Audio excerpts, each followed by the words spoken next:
أنا يجبروا أنت نوشة هاي ده واحد قبستي قف ولا لا آتي أنا كده وهلا شقة سنين والله ضد كلا دبراك كيف يعني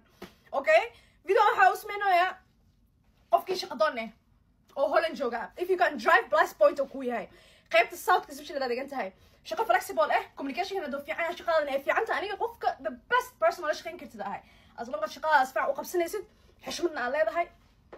أنا هذا من غير أسلك يعني أوكي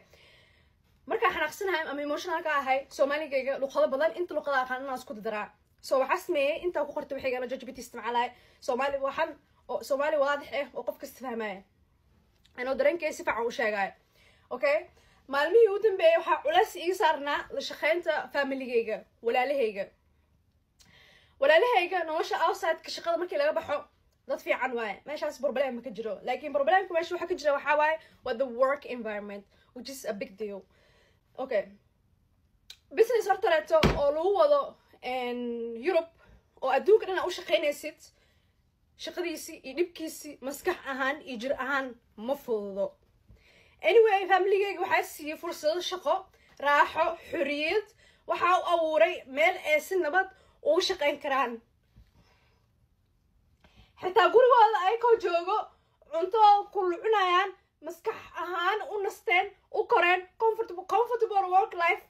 wada siiyay family-gayga dhan laakiin mid ay ixtiraam u muujiyaan ma ahan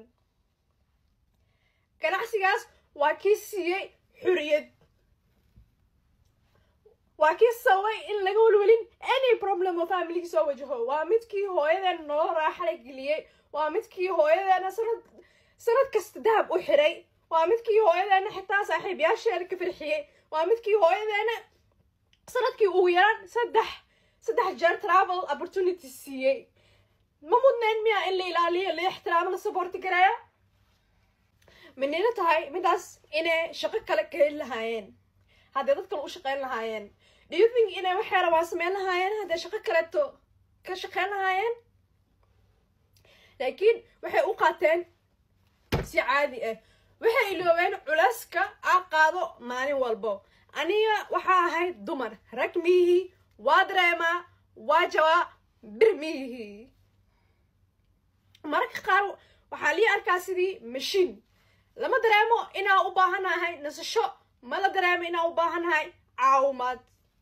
laakiin cidno mi weydiinayso quluud iyada naf ahaanteeda caawimad ma u baahan tahay anyway waxaas dhan way isbedelayaan waxaas dhan way dhimaan doonaan akhyaarta qofkii shaqo u baahan oo dumar ee weliba rag okay waa rag xataa maxuma why not Instagram DM-kayga private-ka igala soo xiriirna aniga meel dheeraas la gaarina insha Allah